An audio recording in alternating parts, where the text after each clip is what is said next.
Hi, I'm Natalie Jill, fat loss expert turned high performance coach. When odds are stacked against us, how do we shift and create everything from nothing?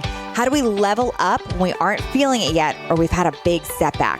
On this podcast, I'll be talking to some of the most inspiring and courageous men and women on this planet who at their worst learned how to achieve success greater than they ever dreamed possible.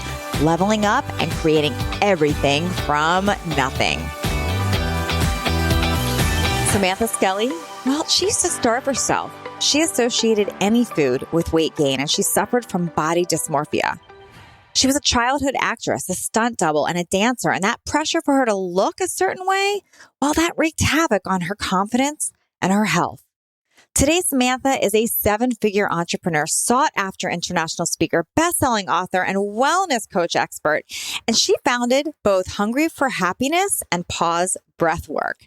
Samantha is also the popular creator and host of the Hungry for Happiness podcast and her best-selling Hay House book, Hungry for Happiness, which is sold everywhere. Join in today and learn exactly how Samantha Skelly got over the body image struggle, leveled up, and created everything from nothing. Today on Leveling Up, I'm so excited. I have my friend Samantha Skelly here today, and she's not only is she a seven-figure earner and a highly sought-after motivational speaker who speaks on stages everywhere, and a phenomenal coach and person, but I'm so glad to have you here because I want to dive in because that's not always who you were. And thanks for being here. And could you take us back to who you were before all that? Yeah, girl. Thank you so much for having me on the show. Yeah, I'm excited to chat. Beautiful home. Yeah, it was so interesting. So I had a really interesting childhood. I was a child actress and a dancer and a stunt doubles. Ooh. That was my whole sort of direction growing up. Originally, I thought that I wanted to just be an actress my whole life. Random facts. I never knew this about you. I know. Like, who's a stunt double at the age of 14? This girl. It was weird. I was on that show. Did you guys have Smallville here? I've heard of it, but I don't think I ever watched it. Okay, so I was a stunt double in Smallville for like most of my career as a stunt double, but the interesting thing about that was when I was 18, I decided that, you know what, performance is not for me. It was so hard on, you know, my body and my mindset and everything. It was like auditioning constantly. It was just like hard work to be a dancer and an actress. I'm like, you know what, I'm going to quit everything. I'm going to go traveling and I'm going to go figure myself out. Okay. So at 18 years old, I always knew I didn't want to go to university. Okay. I always knew I wanted to be an entrepreneur. So when all of my friends are going to university and doing the whole degree thing, I was like, peace out. I'm not doing this.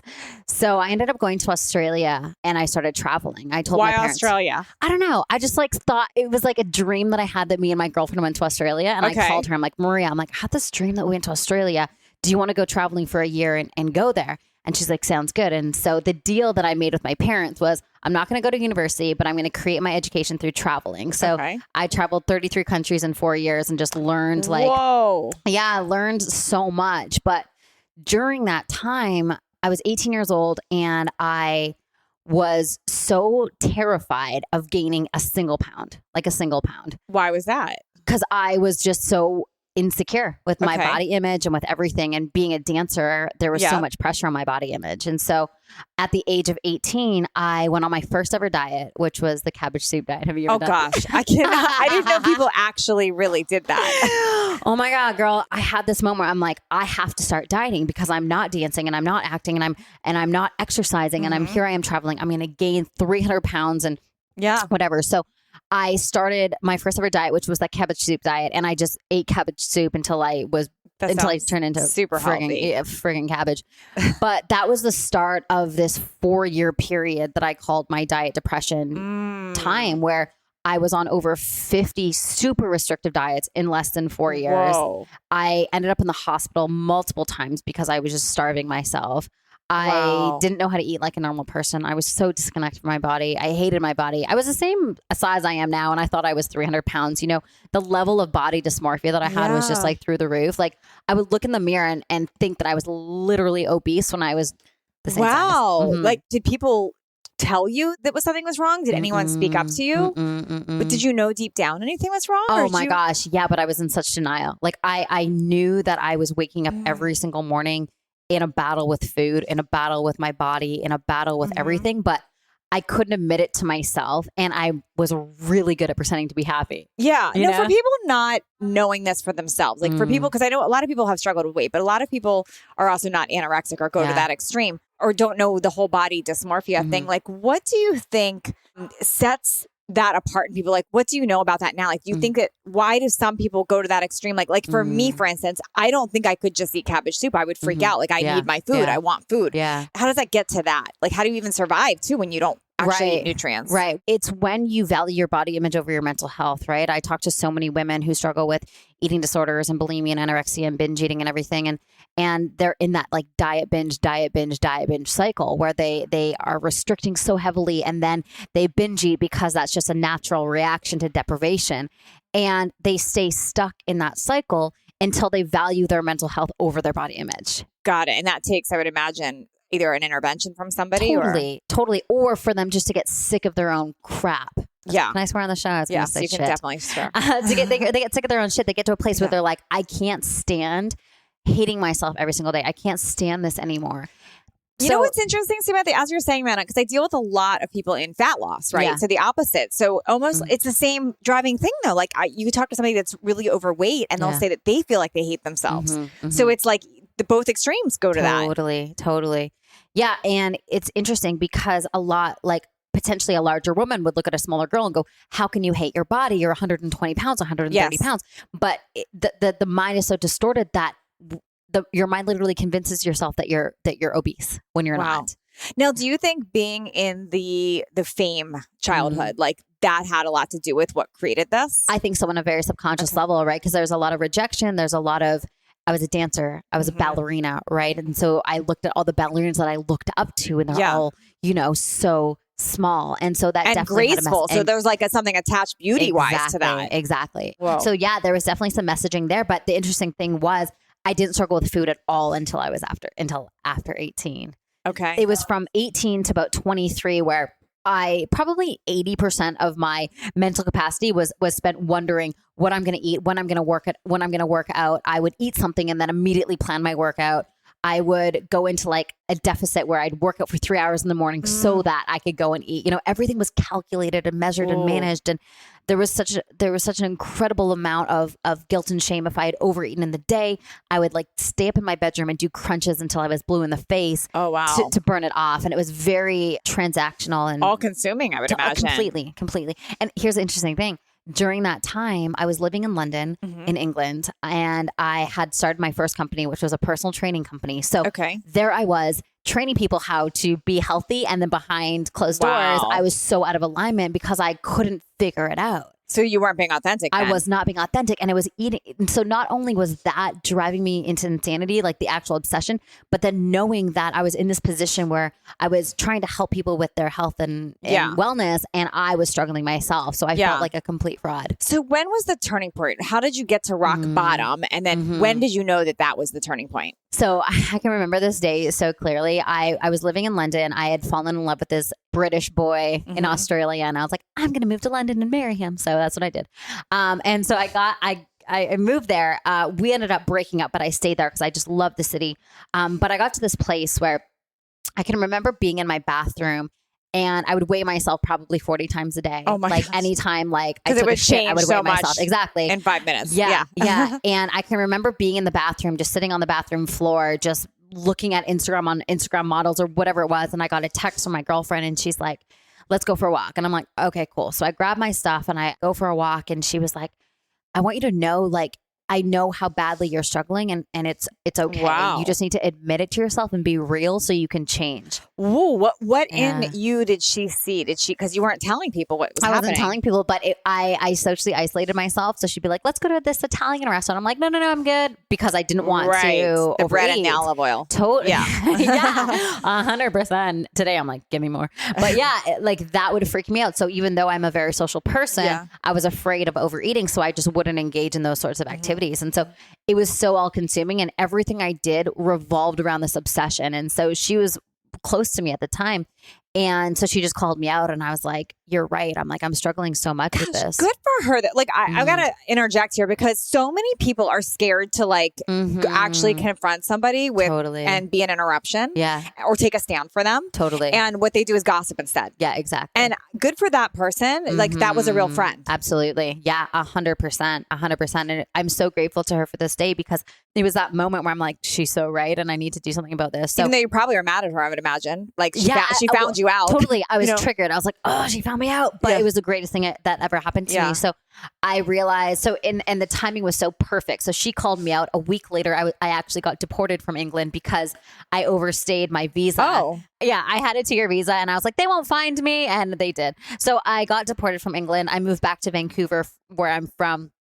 And I just started to realize like the patterns and the destructive behaviors in myself and in my clients. And I looked at it as a whole and I thought, this issue is so much deeper. I'm not going to heal this through food. This is an emotional issue. By the way, I want to point out, you literally just like completely skirted over the I got deported, where most people would be like, and because I would imagine you were dealing with such a bigger problem. Yeah. That was like a drop in the bucket. Totally. And I took it as a sign. I was like, all right, this is my sign. Like you scored over the breakup and the being deported. Like that would devastate people. And you're just like, you didn't even notice it. The scale budged a half pound. But you did. my priority was this obsession. Yes, I get it. So it's like an addiction. It's an addiction, right? So it takes over everything. And like, yes, it's food, but it still is so all consuming. Yes. And I know like food is the most readily available and socially acceptable drug there is, right? So people don't get it unless you're in it. People are like, what do you mean you struggle with food? It's like, it's fucking terrifying. Like, it's the worst. Right? Yeah.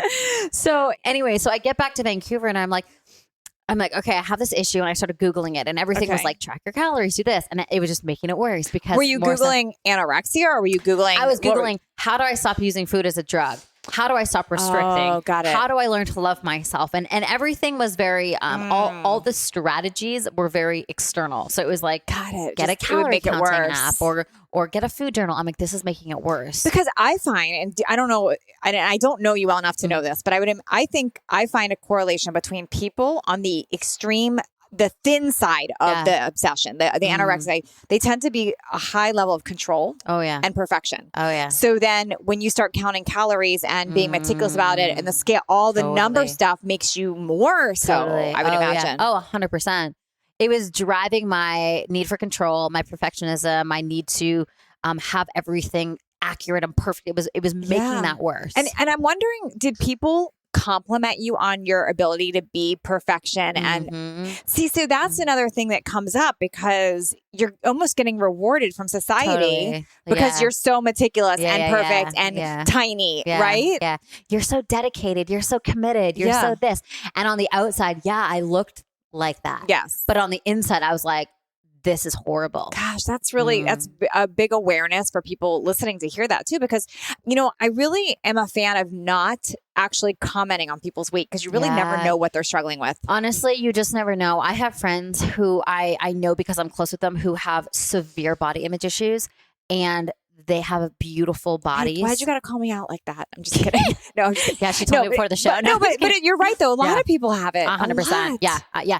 And so if I was to say, hey, insert name here, you look really amazing today, or that outfit is so slimming, they would take that a completely different way than for someone who does not struggle with disordered eating. So we really do have to be careful. We really do have to be careful. You don't know. Somebody could be sick and struggling with their weight, and we really don't know what's going on. Yeah. So it's better just to say, my friend Shalene Johnson, I heard her, she was sharing about this. She's a big believer of just saying to people, good to see you. Good to see you. We've lost that. We want to comment on their weight or their appearance. Yeah. Like, good to see you. Like, you have really nice energy. Like, wow, your eyes look so clear, or wow, you have this like softness to you, or you seem really feminine or graceful. Like what about commenting on like energetics and presence versus like aesthetics? I'm with it. So you hit this moment, your friend brings this up to you. You've deported, you didn't even care about it. You break up with the guy, you don't even care about it. See ya. What do you do now? Because I would imagine you're now battling this with yourself because you're Googling and it's just making it worse. Totally. So I realized, I spent a lot of time in doctors' offices trying to figure out this issue and spent a lot of money trying to understand what was going on. And then I got to this place where I psychologists or psychiatrists, doctors? Okay. All sorts of things. and like eating disorder recovery centers and things like that, where they were really strict. And then I got to this place where there was something in me that was literally communicating. And now I can say that as like higher source, universe, intuition, whatever. But at the time I'm like, I feel so disconnected from my body. I don't even know why I'm doing this. But the message was basically like, go away from all of this Western medicine and all these fixes and go to Asia. Okay. And sort this out. So I did. I'm like, Mom, Dad, out of here. Went to Bali. Okay. And started to just heal myself through those modalities, those Eastern modalities of just like meditation and breath work. And, that's why I'm stoked on breath work. Do you like plant medicines too, or was it mostly I didn't do plant medicines until I was like in my older, after I was recovered, but there's a lot of research around MDMA therapy and like mushrooms for connecting people back into their bodies. The reason why we develop eating disorders is because we're so disconnected from our bodies. What is an emotional hunger cue versus a physical hunger cue? How do we actually discern the difference? Like, what does our bodies actually need? You know what? You bring up a really interesting point too, because I would say that people, any disorder in any place is related to a disconnection. Yeah. Like girl. if you think of like a workaholic or not working, that's a disconnection. Absolutely. Drug abuse, like literally anything you could say is a result of a disconnection, like isolating. Absolutely. Too. Yeah. Yeah. It's interesting. Like what we want to always be mindful of is the intention behind any behavior that we do, right? So whether it's working or eating or drinking wine or whatever it is the intention to enhance our experience or to numb our experience. Yeah. Right? So with food, for instance, or let's take a glass of wine. That's an easy example. You and I can sit down and have a glass of wine because we want to enjoy the experience. We want to add value to like what we're doing. Yeah. Or I can sit down at the end of the day by myself and drink wine because I want to numb out my experience and because I hate my life or whatever, or hate my body, whatever it is. And I definitely used to use alcohol like that. But it can be a very different experience if the intention is different. Food's the same thing. So that brings me to another question. Like, what is the intention? And I'm just trying to get in the mindset of it when someone has an eating disorder, because when you were struggling with what you were struggling with, like, was there any number on the scale that was going to make you happy? Like, no. So no matter what it said, you would still be there. So, and I would say the same thing about somebody struggling with, being a workaholic or 100%. like nothing's enough. 100%. Yeah. Because what we do as entrepreneurs, we're like, okay, I want to get to 20K a month. I want to get to 100K a month. I want to get to enough. It's never enough. Yeah. Ever enough. So what we need to understand is fulfillment is never going to come from achievement, right? Tony Robbins talks about the science of achievement, the art of fulfillment. A lot of entrepreneurs or business people or whatever are so good at achieving things, but are we fulfilled? No. And because that starts getting used just like the wine for numbing. 100%. They're just going to stay on the next benchmark. Because when we're busy, we can't actually feel our emotions. Yes. When we're stressed and focused on something, it's difficult to feel through pain. I'm with you. And that's exactly what so many entrepreneurs are doing. And I see them. I really believe that you described everyone I know. Yeah, like businesses don't fail because we have the wrong marketing strategy. Businesses fail because the entrepreneurs are so burnt out and operating from fear constantly. Totally. Operating from fight or flight constantly. Yes. Right? Yes. It's like we're jacking up our nervous systems and we're not operating from homeostasis. I feel like I'm in psychology right now, psychiatrist chair. You're talking to me.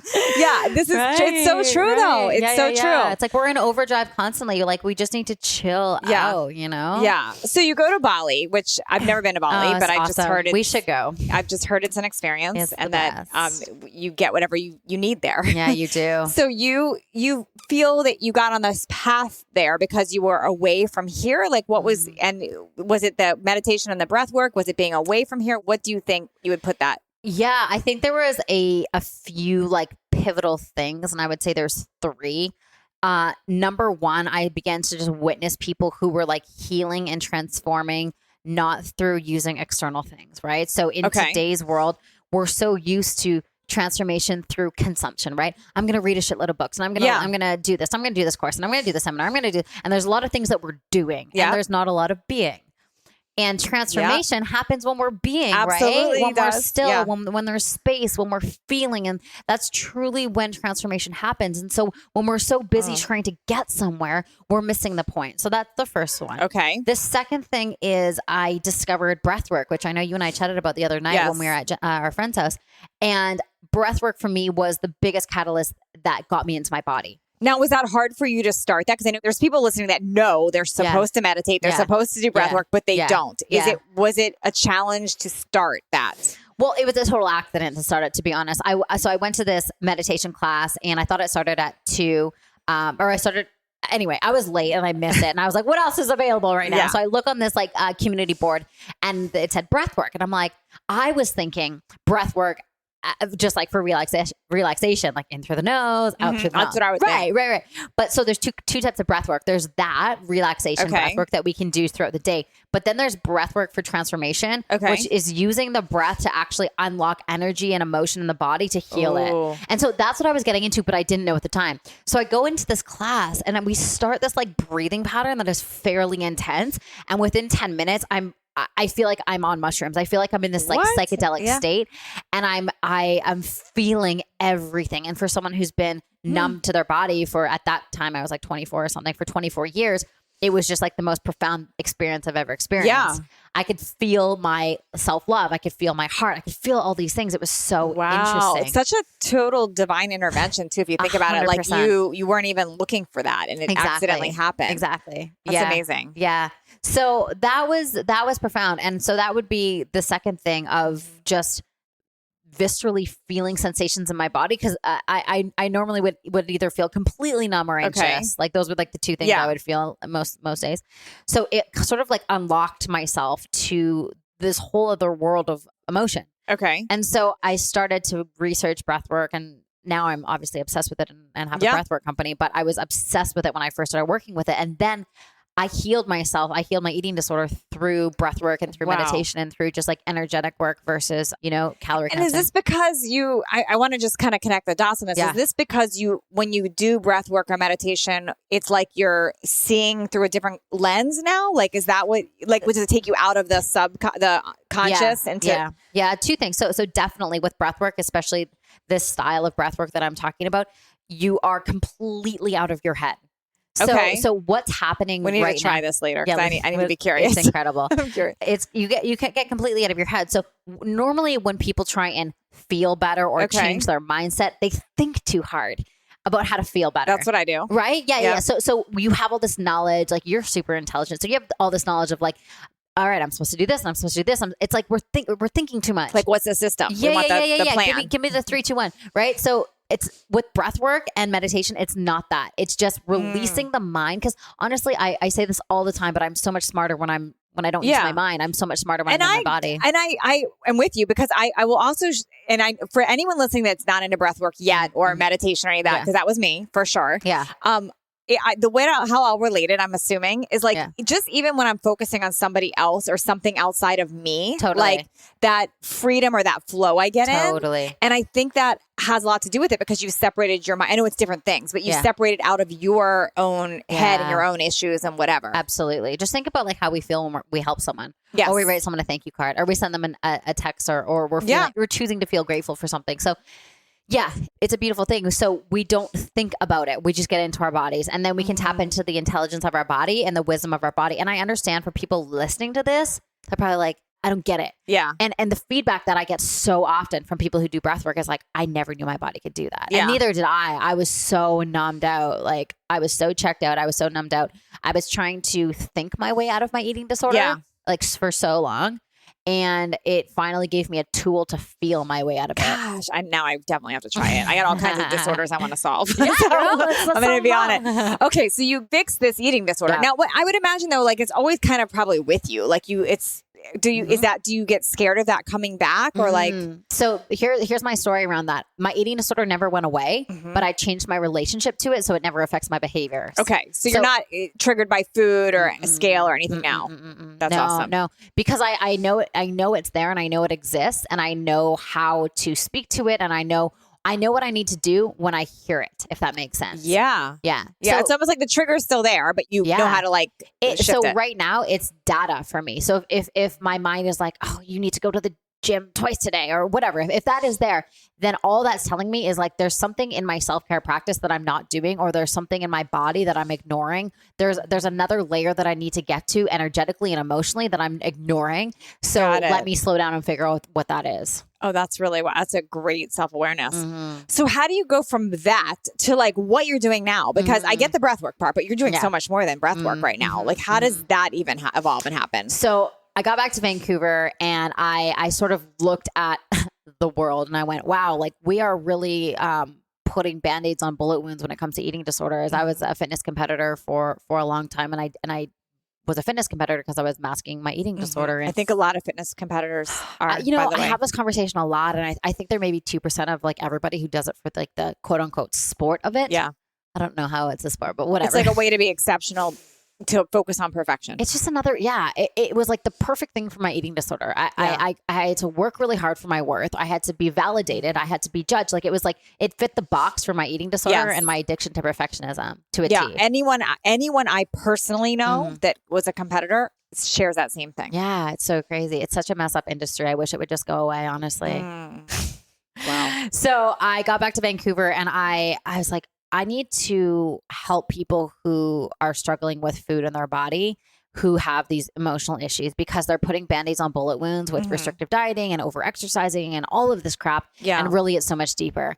And so I just started to coach people and teach them what I learned through my experience and through my journey. And then I started to get insane results. Wow. I was like, wow, there's something to this. And then so I just began taking courses and educating myself on all of these like emotional techniques and energetic techniques and training in breath work and all sorts of things. And that was sort of the birth of Hungry for Happiness, which is my company today. Got it. Okay. Yeah. All makes sense now. Yeah. So how do you even get those clients though? I wonder, because like, I would imagine maybe they're not in that awareness yet. Like they're still where you were before your friend intervened Yeah. So definitely. how do you even meet them and get, like, are you that intervention for them? Like, how does that happen? We basically like reach people when they're just so sick of their own crap. Got it. Right. But we've changed over the years. The company's been around for about 6 years now. Okay. And when we first started out, we were directly working with people who struggled with food in their body. So we were directly working with them. Now the company's shifted into all we do is we train and certify people to work with clients.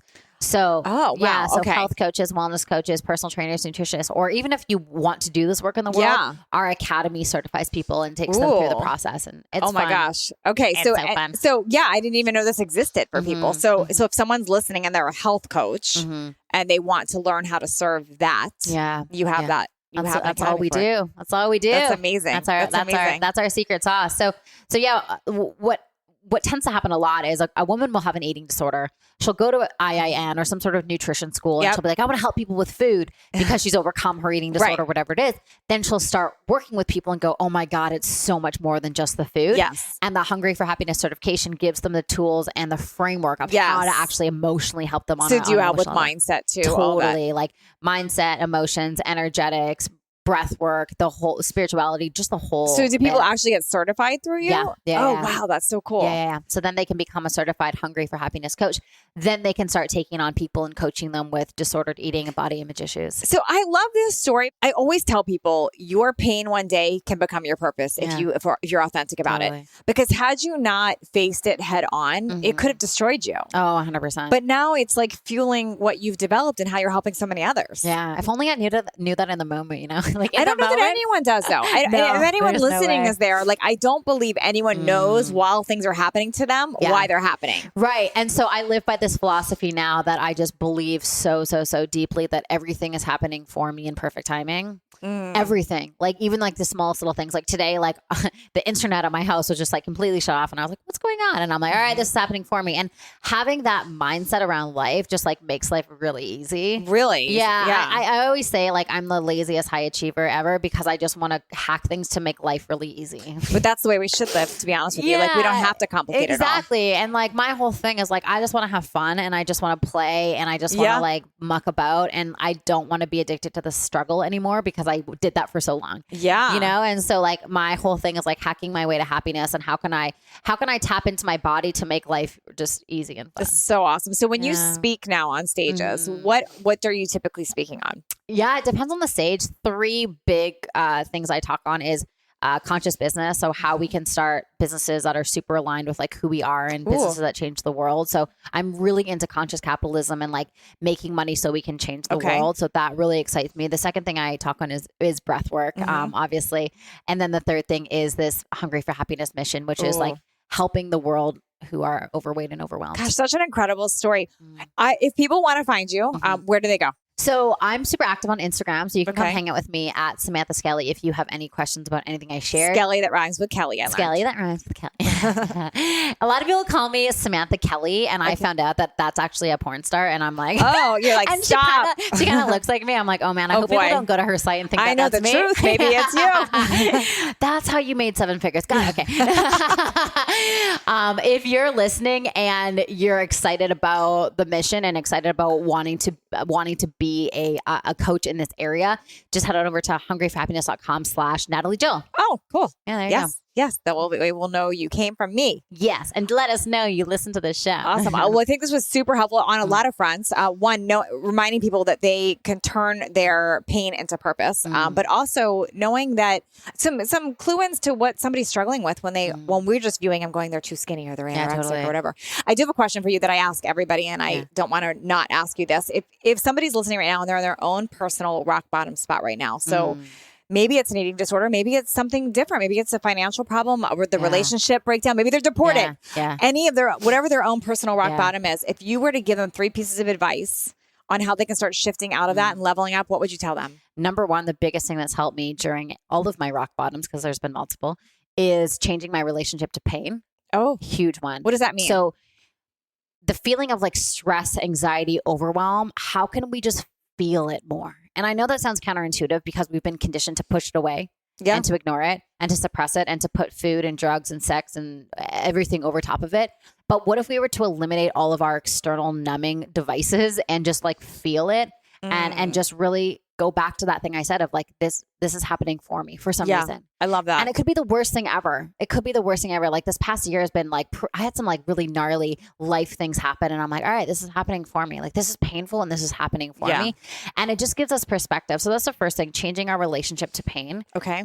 The second thing on that as well is we so often identify with pain. Like I used to always carry the story of like, I am anxious. Yeah. And that used to be my story. I have that story. Yeah. Well, let's shift it to I am experiencing anxiety. Yeah. Right. So that we can like observe the anxiety and we don't become it. I like that. Yeah. So that's the second thing. The third thing would be really be mindful of like where you're going. What's the outcome? How do you want to feel? Right. If we were to really tap into like, all right, if I was to choose how I wanted to feel right now, what would that be?